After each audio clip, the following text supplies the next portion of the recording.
Good morning all of you. Good morning the Bihar teachers, history makers, मेरा mobile मेरी शिक्षा।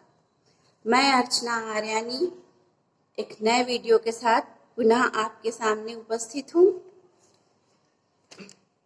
आज हम पढ़ने जा रहे हैं क्लास 10th के जीव विज्ञान का पहला लेसन जैव प्रक्रम, जिसमें हमारा टॉपिक है पोषण। आइए क्लास की शुरुआत के पहले हम एक सुविचार को जानें। तो आज का हमारा सुविचार है, ज्ञान वह शक्तिशाली हथियार है जिससे आप पूरी दुनिया बदल सकते हैं। तो आइए हम इस दुनिया को बदलने की तैयारी करते हैं और ज्ञान को प्राप्त करने की शुरुआत करते हैं। अपने टॉपिक पोषण की शुरुआत करते हैं। जैविक क्रियाओं के संचालन हेतु जीवों को दो प्रमुख चीजों की आवश्यकताएं होती हैं।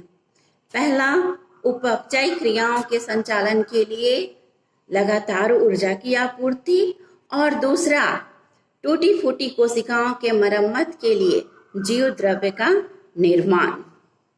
इन आवश्यकताओं की पूर्ति के लिए जीवों को आजीवन भोजन की आवश्यकता होती है। भोजन से पोषक तत्वों की प्राप्ति होती है। तो वह विधि जिनके द्वारा जीव पोषक तत्वों को ग्रहण करके उनको सरल रूप में तोड़ता है और उनका उपयोग करता है, पोषण कहलाती है। पोषण दो प्रकार के होते हैं। पहला स्वपोषण और दूसरा परपोषण या विषम पोषण। स्वपोषण पोषण की वह विधि है जिसमें जीव अपना भोजन स्वयं बनाते हैं, किसी दूसरे जीव पर निर्भर नहीं होते हैं। जितने भी हरे पौधे हैं वे सभी स्वपोषी होते हैं, वे अपना भोजन स्वयं बनाते हैं। पौधों में भोजन बनाने की प्रक्रिया प्रकाश संश्लेषण कहलाती है। प्रकाश संश्लेषण की क्रिया में पौधे अकार्बनिक यौगिकों से अपने भोजन का निर्माण करते हैं और अकार्बनिक यौगिकों के द्वारा ये जटिल कार्बनिक यौगिकों का निर्माण करते हैं। प्रकाश संश्लेषण की क्रिया में उपयोग होने वाले 4 आवश्यक घटक हैं, जिसमें पहला है प्रकाश ऊर्जा या सौर ऊर्जा या विकिरण ऊर्जा, दूसरा है क्लोरोफिल, तीसरा कार्बन डाइऑक्साइड और चौथा जल। प्रकाश ऊर्जा या सौर ऊर्जा पौधे सूर्य से प्राप्त करते हैं। क्लोरोफिल पौधों की पत्तियों में पाए जाने वाले क्लोरोप्लास्ट के अंदर उपस्थित होता है। कार्बन डाइऑक्साइड पौधे वायुमंडल से ग्रहण करते हैं और जल की आवश्यकता की पूर्ति भूमि के द्वारा होती है। पौधे भूमि से जल को ग्रहण करते हैं। पौधों की पत्तियों की सतह पर छोटे छोटे छिद्र होते हैं, जिसे रंध्र या स्टोमाटा कहते हैं। इसी रंध्र या स्टोमाटा से विभिन्न प्रकार के गैस जैसे कार्बन डाइऑक्साइड और ऑक्सीजन पौधों में प्रवेश करती हैं और बाहर आते हैं। प्रकाश संश्लेषण की क्रिया में इसी स्टोमाटा के द्वारा कार्बन डाइऑक्साइड पौधों में प्रवेश करता है। अब हम ये जानेंगे कि स्टोमाटा के द्वारा कार्बन डाइऑक्साइड पौधों में कैसे प्रवेश करता है। तो स्टोमाटा या रंध्र में गार्ड सेल होते हैं, जो पानी के प्रवेश करने पर फूल जाते हैं और तब रंध्र खुल जाता है। जब पानी इन गार्ड सेल से बाहर निकल जाते हैं तब यह गार्ड सेल सिकुड़ जाता है, श्रिंक कर जाता है, और गार्ड सेल के श्रिंक करने से स्टोमाटा या रंध्र बंद हो जाते हैं। एक बार हम यहाँ इस चित्र को देखें। यह देखें, यह स्टोमाटा है और इसके दोनों इधर और ये दोनों इसके गार्ड सेल से रक्षक कोशिकाएं हैं।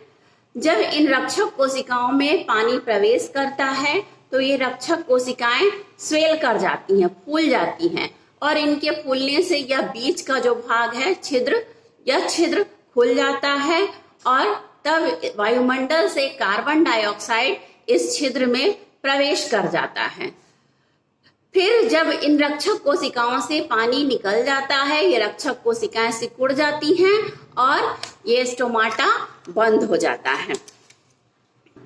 पौधों की पत्तियों में क्लोरोफिल उपस्थित होता है।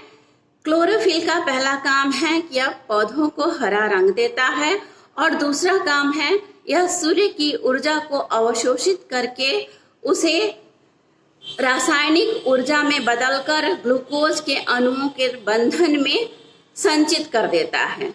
और जब प्रकाश संश्लेषण की क्रिया होती है वह उसका समीकरण इस प्रकार है 6CO2 + 6H2O arrow 6H12O6 + 6O2 अर्थात कार्बन डाइऑक्साइड के 6 अणु जल के 6 अणुओं के साथ जुड़कर एक अणु ग्लूकोज के यानी C6H12O6 के बनाते हैं और 6 अणु ऑक्सीजन का बनता है। यह ऑक्सीजन उपोत्पाद कहलाता है जो पुनः स्टोमाटा के द्वारा पौधों से बाहर निकल आता है। प्रकाश संश्लेषण की क्रिया में सबसे पहले सूर्य की ऊर्जा के द्वारा जल 2 भागों में टूटता है, ऑक्सीजन तथा हाइड्रोजन। ऑक्सीजन जो स्टोमाटा के द्वारा बाहर निकल जाता है और हाइड्रोजन जो कार्बन डाइऑक्साइड के साथ जुड़कर कार्बोहाइड्रेट यानी ग्लूकोज का निर्माण करता है। इसी कार्बोहाइड्रेट से पौधे ऊर्जा प्राप्त करते हैं। ऊर्जा के निर्माण में सभी कार्बोहाइड्रेट प्रयुक्त नहीं होते हैं। बचे हुए कार्बोहाइड्रेट मंड या स्टार्च के रूप में पौधों में संचित हो जाते हैं। इस प्रकार प्रकाश संश्लेषण की क्रिया में पौधे सूर्य की विकिरण ऊर्जा की सहायता से सरल कार्बनिक अणुओं को जटिल कार्बनिक अणुओं में बदल देता है। अब पोषण का दूसरा प्रकार जिसे परपोषण या विषम पोषण कहते हैं। परपोषण या विषम पोषण में जीव प्रत्यक्ष या अप्रत्यक्ष रूप से स्वपोषी जीवों पर निर्भर करते हैं। ये अपना भोजन स्वयं नहीं बनाते हैं। परपोषी जीव या विषम पोषी जीव जटिल यौगिकों को सरल यौगिकों में तोड़ते हैं और ऊर्जा प्राप्त करते हैं। विषम पोषण 3 प्रकार के होते हैं। पहला मृतोपजीवी, दूसरा परजीवी और तीसरा प्राणी संपोषी। मृतोपजीवी पोषण में जीव मरे हुए जीवों से अपना भोजन प्राप्त करते हैं, जैसे कवक, बैक्टीरिया, प्रोटोजोआ इत्यादि। परजीवी पोषण में जीव जीवित प्राणियों से अपना भोजन प्राप्त करते हैं, जैसे गोलकृमि, फीता कृमि, एंटोमीबा, हिस्टोलिटिका इत्यादि। प्राणी संपोषण में जीव भोजन को ठोस रूप में निगलकर ग्रहण करते हैं, जैसे मनुष्य, एम्फीबिया वर्ग के प्राणी जैसे मेढक इत्यादि। इस प्रकार हम देखते हैं कि जीवों में पोषण 2 तरीके से होता है, स्वपोषी पोषण और विषम पोषी पोषण। स्वपोषी जिसमें जीव अपना भोजन स्वयं बनाते हैं और विषम पोषी पोषण में जीव अपने पोषण के लिए, अपने भोजन के लिए अन्य जीवों पर निर्भर करते हैं।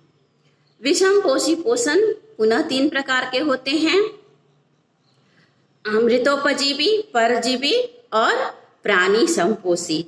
अब आज के लिए इतना ही, फिर मिलते हैं अगले वीडियो में।